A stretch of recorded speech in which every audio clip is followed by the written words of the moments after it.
आप सभी की इच्छाओं को नमन। कैसे हैं आप सभी? अच्छे होंगे। आप सब अपनी इच्छाओं के लिए काम कर रहे होंगे। अभी काफ़ी दिन हो गए, काफ़ी प्रश्न हमारे पास आए हुए हैं, क्योंकि बीच में मैं कुछ काम में बिज़ी हो गया था, तो आपसे रूबरू नहीं हो पाया। तो आज एक प्रश्न आया है जिसको हमने प्रायोरिटी पे लिया है, बेंगलुरु से। मिस्टर जॉर्ज हैं, जिन्होंने अपने प्रश्न में कहा है कि वो काफ़ी काम कर चुके हैं, कई टाइप के बिज़नेस कर चुके हैं, लेकिन किसी भी बिज़नेस में उन्हें कामयाबी नहीं मिली। मिस्टर जॉर्ज, आप ये चीज़ ध्यान करें कि आपको कामयाबी क्यों नहीं मिली। इस पर मैं आपको एक छोटा सा वाक़या बताता हूँ। एक राजा था जो बड़ा ही बलशाली और बड़ा ही ताकतवर राजा था। उस राजा ने एक बार अपने देश की मोहर बनाने की कोशिश करी, मोहर बनाने की सोची, और उस मोहर को उन्होंने एक मुर्गे के रूप में, एक बांग देता हुआ मुर्गा, उस टाइप का एक मुर्गा जो जीवंत मुर्गा हो, उस टाइप की मोहर बने।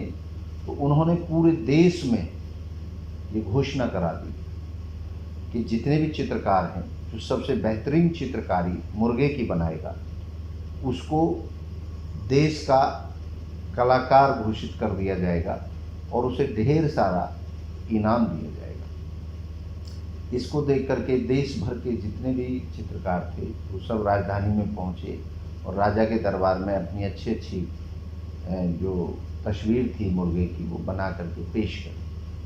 अब ये कौन तय करे कि कौन सी तस्वीर अच्छी है, किसको इनाम दिया जाए, किसको अच्छा घोषित किया जाए।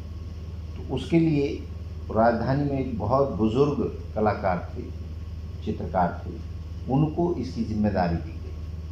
तो उनको जिम्मेवारी दी गई कि आप तय करेंगे कि कौन सी तस्वीर अच्छी है। तो उन कलाकार ने एक बहुत बड़े हॉल में सारी तस्वीरें रखवा दी और ख़ुद भी उसमें बंद हो गया। और सुबह से शाम हो गई। शाम को जब वो बाहर निकला तो उसने राजा को बताया कि एक भी तस्वीर अच्छी नहीं। तो राजा को बड़ा गुस्सा आया कि इतनी अच्छी अच्छी तस्वीरें लोगों ने मेहनत करके बनाई हैं और आपने एक झटके में कह दिया कि एक भी तस्वीर काम की नहीं। तो आपका पैमाना क्या है तस्वीर चुनने का, तस्वीर देखने का? तो उस बूढ़े कलाकार ने कहा कि मैं एक जीवित मुर्गा लेके गया और हर तस्वीर के सामने मैंने उसको रखा। तो उस मुर्गे ने कोई रिएक्शन किसी तस्वीर पर नहीं किया। तो उन्होंने कहा कि वो रिएक्शन कैसे कर सकता है तस्वीर के सामने? उसने कहा कर सकता है, अगर वो तस्वीर ढंग से बनाई जाती तो या तो मुर्गा उसको देख करके बांध देता, या उससे लड़ाई करता, या उससे दूर भागता। क्योंकि अगर रियल मुर्गा नज़र आता, रियलिटी नज़र आती, उसमें मुर्गे जैसी फील नज़र आती, तो दूसरा मुर्गा उससे ईर्ष्या करता, या उससे प्रेम करता, या वो उसको बोल के बताता। यही हमारे जीवन में होता है कि हमें जब किसी से ईर्ष्या हो सकती है, किसी से प्रेम हो सकता है, या किसी से वार्तालाप करने का मन कर सकता है। उसी तरीके से बिज़नेस में भी होता है। तो खैर, कहानी को आगे बढ़ाते हैं। तो राजा ने जब ये प्रश्न सुना तो राजा को ऐसा लगा कि क्यों ना आप ही ये तस्वीर बनाएं। उन्होंने कहा ये तो बड़ी मुश्किल है, बहुत मुश्किल काम है, मेरे पास तो समय नहीं है, क्योंकि मैं बहुत बुढ़ा हो गया हूँ, क्या पता मैं जीवित रहूँ तब तक या ना रहूँ। तो फिर भी राजा ने कहा कि नहीं, ये आपको ही करना है। अब राजा तो राजा होते हैं, राजा की बात तो कोई टाल नहीं सकता। तो बुजुर्ग ने हाँ कर दी, लेकिन उसने कहा कि मुझे 3 वर्ष का समय चाहिए। 3 वर्ष? राजा को बड़ी हैरानी हुई कि 3 वर्ष में आप एक छोटी सी मुर्गे की तस्वीर बना पाएंगे? आपने इतनी लाखों तस्वीरें बनाई, आप सबसे महत्वपूर्ण चित्रकार हो इस देश के, लेकिन अब राजा के सामने भी मजबूरी थी, उसने कहा 3 वर्ष से पहले मैं तस्वीर नहीं बना सकता। तो खैर उस कलाकार को 3 वर्ष का समय दे दिया। वो जो कलाकार था वो एक जंगल में गया और वहाँ पर 6 महीने बाद, जब उसको 6 महीने हो गए, तो राजा ने अपने लोगों को भेजा कि जा कर के देखो क्या कर रहा है, बना रहा है, कितनी बनी, क्या किया, या मर गया, उसको जाकर चेक करो। तो जब राजा के लोग वहाँ पहुँचे तो उन्होंने देखा कि वो बूढ़ा आदमी एक घने जंगल में बैठा है और उसके आसपास बहुत सारे मुर्गे, जो जंगली मुर्गे हैं, वो घूम रहे हैं। वो देख करके राजा के जो दरबारी थे, राजा के जो लोग थे, वो वापस आए। उन्होंने राजा को रिपोर्ट दी कि ऐसा हो रहा है, तस्वीर तो उसने बनाई नहीं। उन्होंने कहा अच्छा। 1 साल बाद फिर भेजा लोगों को, तो जा कर के देखा तो वो मुर्गों के साथ ही बैठा हुआ है और मुर्गों जैसी हरकत कर रहा है। वो लोग वापस आ गए, राजा को रिपोर्ट दे दी। उसके बाद 2 साल बाद फिर भेजा राजा ने अपने दरबारियों को। तो जब 2 साल बाद भेजा तो वो मुर्गों की जैसी हरकत कर रहा है, मुर्गों जैसे चल रहा है, मुर्गों जैसी दाना खाने की कोशिश कर रहा है।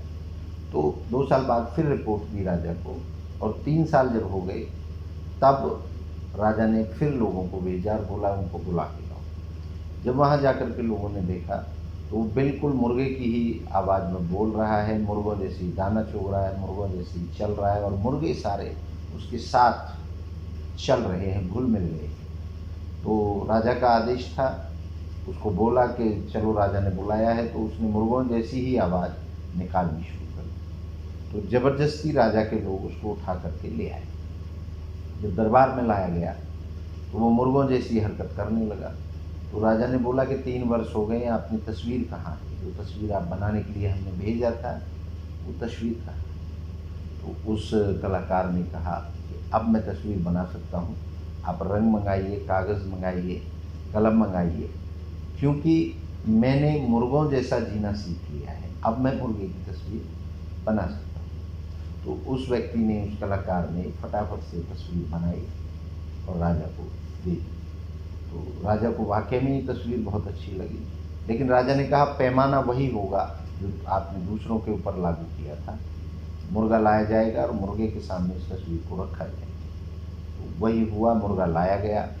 मुर्गे ने जब उस तस्वीर को देखा तो मुर्गा वहाँ से भाग खड़ा हुआ, क्योंकि उसके अंदर मुर्गे की फील आ रही थी। ताकतवर मुर्गा लग रहा था, क्योंकि कोई भी आदमी हो ताकतवर के सामने रुकता नहीं। तो वह मुर्गा ने साबित कर दिया कि वो जो तस्वीर है वो बेस्ट है।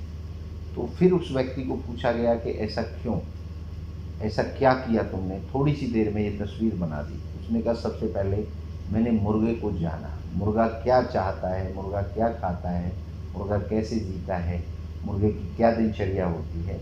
और जब तक आप किसी भी चीज़ के अंदर डूब नहीं जाते, वो बन नहीं जाते, तब तक आप ज़िंदगी में कामयाब नहीं होते। ये कहानी आपको श्रीमान जी, मिस्टर जॉर्ज, ये बताती है कि आप जब तक कोई भी बिजनेस करें, कोई भी काम करें, जब तक उसमें बिल्कुल डूब नहीं जाते, उसको बिल्कुल अपना नहीं लेते, तब तक उस कार्य को शुरू ना करें। क्योंकि हम ऐसा देखते हैं अक्सर कि कोई लोग कोई काम कर रहा है, उसको देख करके वो बहुत प्रॉफिट कमा रहा है, इसलिए हम भी ये काम शुरू कर दें। ये हमारी गलत फहमी हो जाती है। इन गलत फहमियों की वजह से हम बिज़नेस शुरू कर देते हैं, क्योंकि हमें उसका ज्ञान नहीं। तो आप अब जब भी कोई बिज़नेस शुरू करें, उससे पहले आप उसमें डूब जाएं, उसको सीख लें, उसके अंदर बिल्कुल उसी का हो जाएं, और तब उस कार्य को जब आप शुरू करेंगे तो आपको आनंद भी आएगा, आपको कामयाबी भी मिलेगी और आपको उसके अंदर मोह भी भंग नहीं होगा। क्योंकि आपको अक्सर ऐसा होता है कि आप जो काम करते हैं कुछ दिन के बाद उससे मोह भंग हो जाता है और आप फिर दूसरा काम चालू करते हैं। तो मेरी तो आपसे यही कहन है कि सबसे पहले आप उसमें उस काम को, जिसको भी आप करना चाहते हैं, जो भी आपके मन में है, जो भी आपको अच्छा लगता है, उसके अंदर डूब जाइए, उसको करना शुरू करिए। और करने के बाद जब आप उसको पूरी तरह से मंजूर कर लेंगे, आपका शरीर, आपका दिमाग, आपका दिल, आपकी विचारधारा जब उसको मंजूर कर लेगी, तब उस कार्य को शुरू करिए, तो आप देखेंगे कि आप उस कार्य को बिल्कुल सफलतापूर्वक कर पाएंगे। इन्हीं बातों के साथ आज मैं आपसे विदा लेता हूँ। आप सभी की इच्छाओं को एक बार पुनः नमन करता हूँ। आप सबकी जय हो।